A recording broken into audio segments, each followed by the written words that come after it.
बांग्लादेश के प्रधानमंत्री तारिक रहमान भारत आएंगे या नहीं, अभी इस पर फैसला नहीं हुआ है, लेकिन वो तभी भारत आएंगे जब उनकी 2 शर्तें मान ली जाएंगी। दरअसल उनके दौरे को लेकर भारत के सामने 2 शर्तें रखी गई हैं, जिसमें पहली शर्त तो ये है कि शेख हसीना का प्रत्यर्पण। बांग्लादेश का कहना है कि द्विपक्षीय दौरे से पहले अनुकूल माहौल बनाना जरूरी है, तो अनुकूल माहौल का मतलब ही बांग्लादेश का ये है कि शेख हसीना को वापस बांग्लादेश भेज दिया जाए। तो क्या भारत शेख हसीना को बांग्लादेश वापस भेजेगा?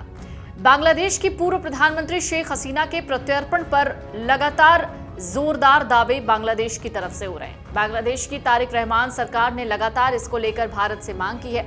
वहीं भारत में टॉप सरकारी अधिकारियों ने कहा है कि ऐसे किसी भी आग्रह भारतीय न्यायपालिका के सामने आने चाहिए और वहीं पर इसका फैसला होगा। लेकिन ये भी कहा जा रहा है कि बांग्लादेश के साथ इस तरह की कठोर नीति से दूर जाने के लिए गहरी बातचीत भी चल रही है। बांग्लादेश है कि वो शेख हसीना का प्रत्यर्पण चाहता है, लेकिन शेख हसीना वापस बांग्लादेश जाएंगी या नहीं ये तय नहीं है, और भारत भेजेगा कि नहीं इस पर भी अभी लगातार कई तरीके की बातें चल रही हैं। तो भारत शेख हसीना को वापस बांग्लादेश भेजेगा या नहीं, इसको समझते हैं। प्रत्यर्पण का फैसला आखिरकार हमारी अदालतें ही करेंगी, ये उच्च अधिकारियों का कहना है।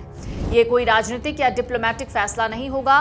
कोर्ट प्रोसेस के दौरान ये पता लगाना होगा कि क्या जिन अपराधों के होने का आरोप है वो भारतीय कानून के तहत भी अपराधों की कैटेगरी में आते हैं।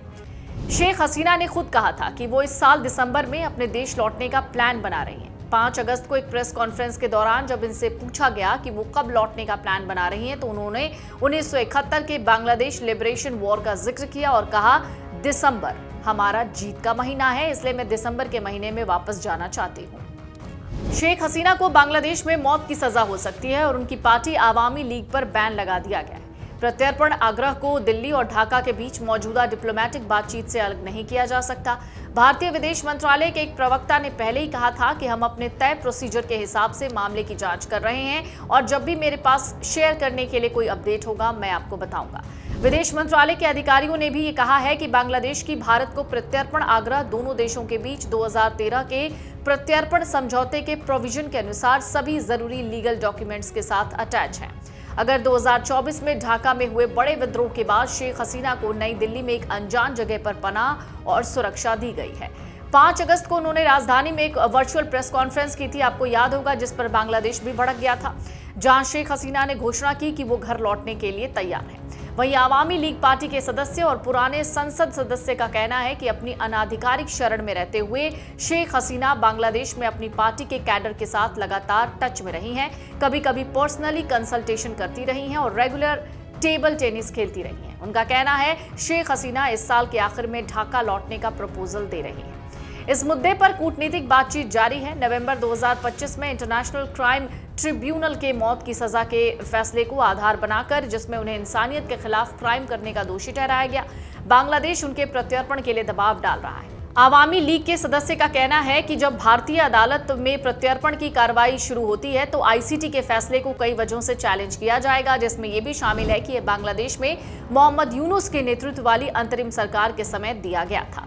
2013 से दरअसल बांग्लादेश की भारत के साथ प्रत्यर्पण संधि है। भारत ने 2013 में बांग्लादेश के साथ एक प्रत्यर्पण संधि साइन की और इसमें उन लोगों को वापस लाने की जरूरत बताई गई जिन पर न्यायिक रूप से सुनाई गई सजा के लिए आरोप लगे हैं या जो दोषी पाए गए हैं या जिनकी तलाश है। इसमें यह भी बताया गया कि अगर कोई प्रत्यर्पित अपराध होता है तो उसे दूसरे कॉन्ट्रैक्टिंग स्टेट की न्यायिक प्राधिकरण देखेगी। संधि के आर्टिकल 6 में कहा गया है कि राजनीतिक कैरेक्टर के अपराधों पर विचार नहीं किया जाएगा, लेकिन इसमें मर्डर, मैनस्लॉटर, असॉल्ट, फायर आर्म्स का इस्तेमाल, मर्डर के लिए उकसाना जैसे 12 अपराधों को भी लिस्ट किया गया है जिन्हें राजनीतिक कैरेक्टर का अपराध नहीं माना जाएगा। भारत के प्रत्यर्पण एक्ट 1962 के प्रोविजन भी जरूरी हैं जो भारत में भगोड़े अपराधियों के एक्स्ट्राडिशन के बारे में जानकारी देते हैं। इसमें कहा गया है कि सीपीवी, काउंसलर, पासपोर्ट और वीजा डिवीजन प्रत्यर्पण मामलों को देखने के लिए नोडल ऑफिस हैं, लेकिन मंत्रालय अगर सही समझे तो संबंधित एक्स्ट्राडिशन ट्रीटी अरेंजमेंट को ध्यान में रखकर मामले की जांच के लिए एक इंक्वायरी मजिस्ट्रेट नियुक्त कर सकती है। इसी एक्ट में यह भी कहा गया है कि अगर इंक्वायरी मजिस्ट्रेट को लगता है कि रिक्वेस्ट के मुताबिक भगोड़े क्रिमिनल के सरेंडर के लिए सही मामला है तो मजिस्ट्रेट अपनी रिपोर्ट में एक्स्ट्राडिशन यानी प्रत्यर्पण की सिफारिश कर सकता है। दूसरी ओर अगर प्रत्यर्पण जांच पूरी होने पर एक्स्ट्राडिशन मजिस्ट्रेट की राय है कि विदेशी देश की रिक्विजिशन के सपोर्ट में पहली नजर में कोई मामला नहीं बनता तो वो भगोड़े क्रिमिनल को छोड़ देगा। तो ऐसे में शेख हसीना को भारत वापस बांग्लादेश भेजेगा या नहीं, इस पर अभी किसी तरीके की कोई ऑफिशियल स्टेटमेंट सामने नहीं आई है, लेकिन बांग्लादेश ये चाहता है कि भारत किसी भी हाल में शेख हसीना को बांग्लादेश भेज दे, तभी तारिक रहमान भारत का दौरा करेंगे। अगर आप ये वीडियो YouTube पर देख रहे हैं तो हमारे चैनल को सब्सक्राइब कर बेल आइकन दबाएं और Facebook पर देख रहे हैं तो हमारे पेज को लाइक करें।